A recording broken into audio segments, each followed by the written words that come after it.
Magandang araw po mga ka-recap and welcome back po sa ating channel. Ngayong araw po ay ating ipagpatuloy ang kwento ni Disciple Pedro. Tuluyan na nga na natalo ni Pedro si Judas. Kahit ganoon ang nangyari ay kita pa rin ang lungkot at pagkadisamayan nito sa kanyang mga mata. Napapaisip siya ng mga wala ng silbing mga bagay. Paano kung nagkaroon siya ng kaunting panahon para tutukan si Judas? Paano kung mas binigyan niya ng mas mahabang panahon ang paggabay sa batang ito? Iniisip niya kung ano kaya ang magiging kinalabasan nito. Magbabago ba ang kung ano ang kinahantungan ni Judas ngayon? Inaalala ni Pedro ang nakaraan nila ni Judas. Mula ng bata pa ito hanggang sa pinalayas niya si Judas sa glory. Tinitingnan ni Pedro ang kawalan kung saan nahulog si Judas. Sa napakalalim na bangin ay nandoon at wala ng buhay ang katawan ng dati niyang kapatid. Umalis na si Pedro. Tama nga, walang silbi na ang kanyang mga iniisip dahil tapos na ang lahat. Sumunod na araw, salamat kay Simon at sa kanyang pagsiskap, ang mga monks ay ligtas na nakawala sa pagkakahuli sa kanila ng mga tauhan ng glory. Hindi na sila nag-aksaya ng panahon at naglinis na kaagad ng paligid. Naabutan sila ni Simon at pinagalitan ang mga ito. Ang mga katulad daw nila na nabugbog ay dapat nang papahinga. Wala naman daw magbibigay sa kanila ng pabuya sa kanilang ginagawa. Pero sinabi ng mga monk na ayos lang daw ito at pinagpapasalamat nila ang lahat sa Buddha. Tila naasar naman si Simon. Hindi daw ba salamat sa kanya dahil nailigtas sila? Siya daw ang nakipaglaban at nasaktan sa pakikipaglaban. Natatawa na lang ang mga monk sa kanyang pinagsasabi. Wala man lang daw nakakakilala sa kanyang ginawang. Babok daw siya sa isla kung saan siya galing. Sinabi na lang ng mga monk na salamat din daw kay Simon. Ayon kay Simon ay huli na ang lahat. Nagtatampo na siya. Patuloy pa rin sa pag-iingay si Simon. Sinabi ulit ng mga monk na salamat din umano kay Simon dahil nailigtas silang lahat. At kahit ganoon kaingay si Simon ay nabalik din sa wakas ang kapayapaan sa nakatagong templo. Sa kabilang banda naman ay sakay-sakay ng isang napakabilis na bangka ang mga taong dahilan at naghatid ng kaguluhan sa tagong templo. Walang iba kung hindi si Alipid at S. Mateo. Tinatanong ni Mateo si Alipid kung totoo nga bang bulag siya? Magaling daw siyang magmaneho. Naaasar naman si Alipid sa kanya at sinasabihan na tumabi daw siya. Pero sinabi ni Mateo na kwentuhan naman daw siya ni Alipid tungkol sa binatang nakaharap nila at kilala ito ni Alipid. Pwede daw ba niyang ipakilala ito sa kanya? Baka daw may mangyari pa sa kanilang dalawa. Mas lalong nainis si Alipid at sinabi na papatayin niya si Mateo. Ano daw ang gusto ng binatang yon? Dagdag na tanong ni Mateo. Sinabi ni Alipid na ang taong yon ay sa kanya kaya huwag siyang makialam. Inasar pa siya ni Mateo at tinanong kung ito daw ba ang mga relasyon na gusto ni Alipid. Mas lalong inasar siya ni Mateo habang tumatakbo ang bangka kaya nainis si Alipid at hinayaan na lang niya ito. Kinagabihan, sa templo, ay umalingaw-ngaw na naman ang ingay ni Simon. Sa wakas daw ay bumalik na sa katinoan ang mga tao. Sinabi ni Hyan at Damwol na naghanda daw sila ng simpleng salo-salo para sa kanilang lahat. Tuwang-tuwang tinanong ni Simon ang dalawa kung ayos lang daw ba na kumain sila ng ganito sa templo. Sinabi ng dalawa na ayos lang at salamat ito kay Buddha. Sinabi ni Simon na kakain siya ng marami, bahala na daw sila na mapag-alitan ni Buddha. Pero pagkabukas ng takip ay tila na dismaya si Simon. Pagkain nga ito na kinakain sa templo. Sa isip niya ay wala man lang karne. Napansin ito ni Nathaniel at sinabi na hindi pa rin daw talaga nagbabago si Simon. Hindi daw ba tinuruan na niya ito na ang pagrereklamo ay para sa may kaya lamang? Sinabi ni Simon na parang hindi naman mabiro si Nathaniel. Kung ganoon ay kumain daw ng marami si Simon. Humingi naman ng paumanhin si Pedro kay Nathaniel.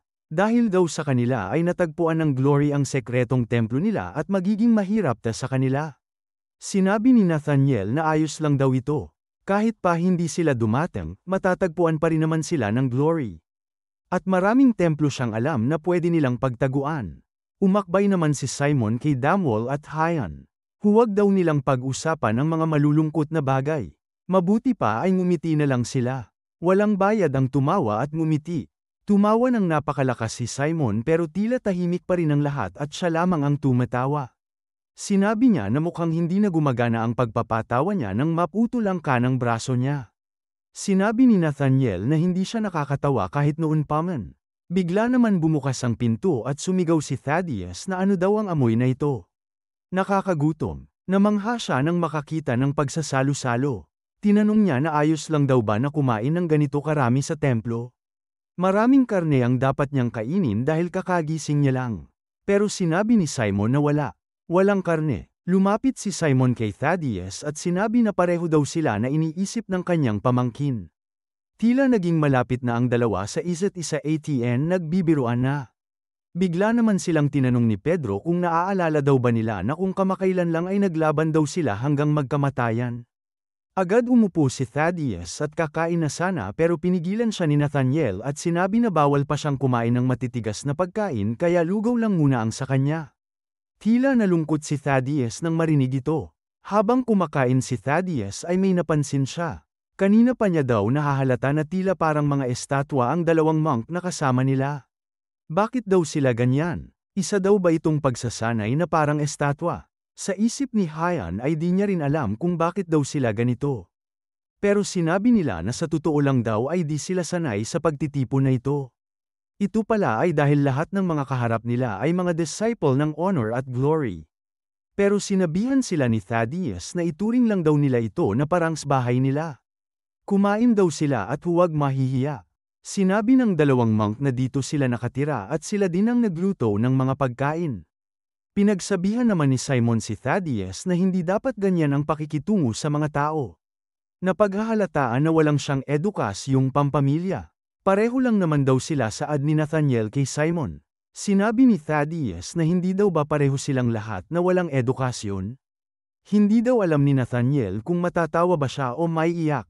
Para ipagduwan daw ang kawalan nila ng edukasyon ay maghahanda si Thaddeus ng tanghulo.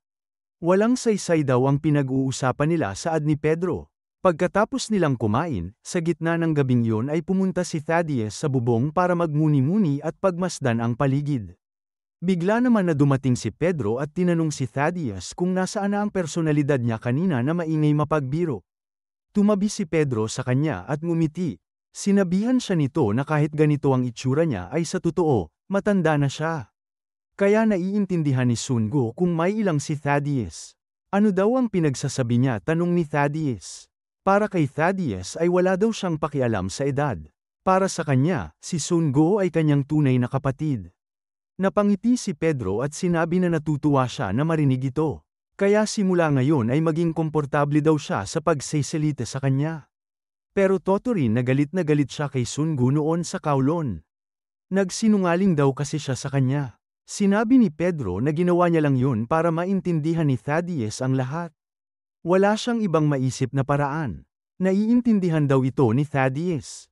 Kaya kung totoong humihingi siya ng paumanhin, bilhan daw siya nito ng tanghulo.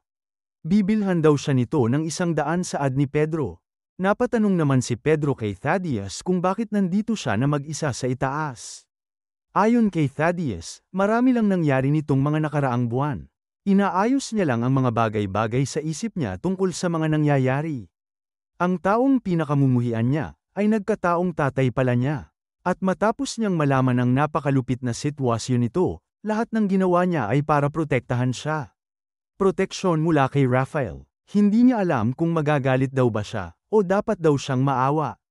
Hindi niya alam. Nagkaroon ng sandaling katahimikan sa kanilang dalawa. Hanggang sa pilit na tumawa na lang si Thaddeus. Hindi pa daw siya nakaranas ng katulad nito kaya para sa kanya ay nahihirapan siya na harapin at ayusin ito. Napatingin sa malayo si Pedro. Sinabi niya kay Thaddeus na ang taong yun ay walang ingat kung mabuhay. Nagulat si Thaddeus kung sino ang tinutukoy niya. Sinabi ni Pedro na ang tatay niya na si Thaddeus.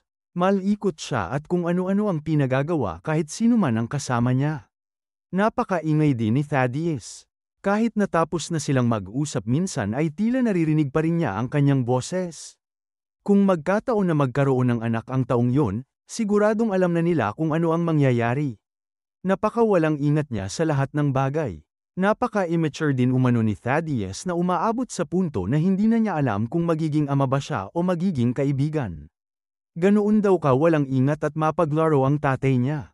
Hindi daw niya alam kung ano ang nangyari sa kanilang dalawa ng kanyang ama pero sigurado siya sa bagay na ito.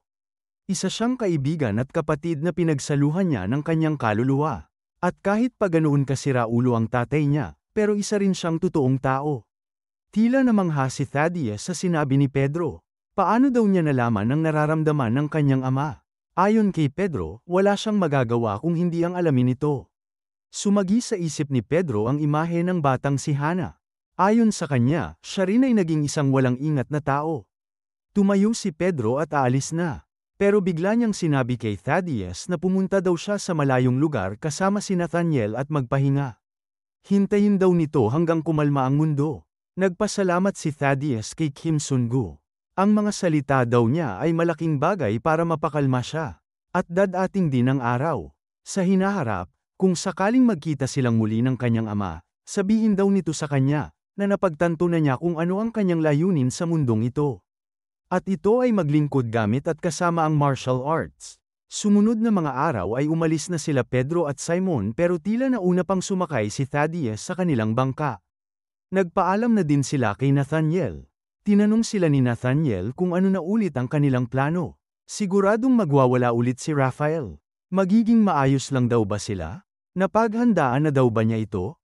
Inabot ni Nathaniel kay Pedro ang lalagyan ng gamot na ginamit ni Levin. Sinabi ni Pedro kay Nathaniel na hindi na mahalaga kung ano ang kanyang plano. Dahil ang hakbang na kanyang gagawin ay napagdesisyonan na niya mula pa lang sa simula. Kung ganoon ay mag-ingat sila. At sana daw ay ito na rin ang huling pagkakataon na magdadala sila sa kanya ng pasyente galing sa Glory.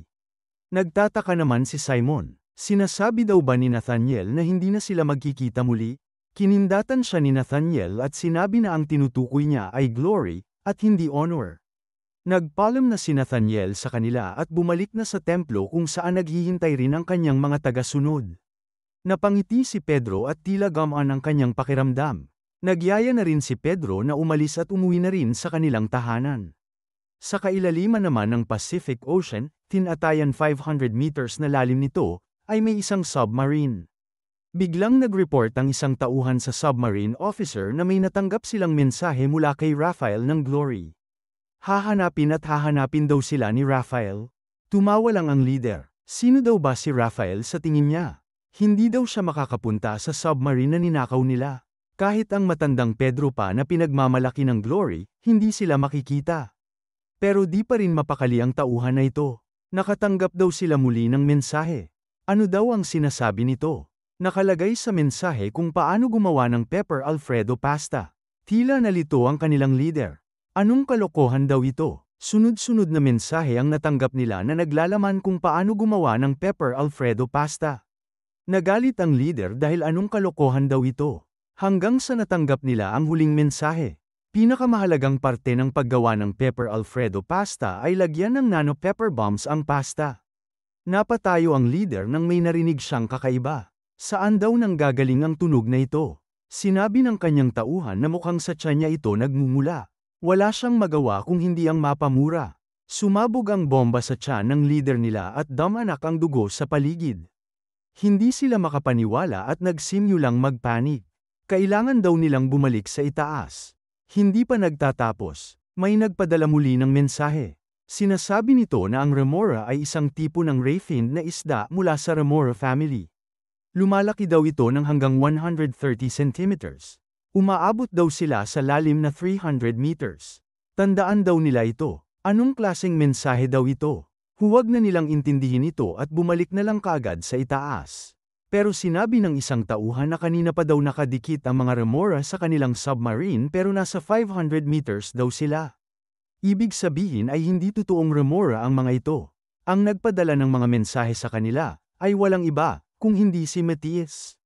Biglang sumabog ang submarine dahil sa mga bomba na nakadikit dito. Sino kaya ang Matthias na ito at ano ang magiging parte niya sa laban ng Glory at Pedro? Alamin po natin ito mga ka-recap sa susunod na mga kabanata. Maraming salamat po sa panunood at sana po ay nagustuhan ninyo. Please like our videos po and also subscribe to our channel. See you soon. Bye!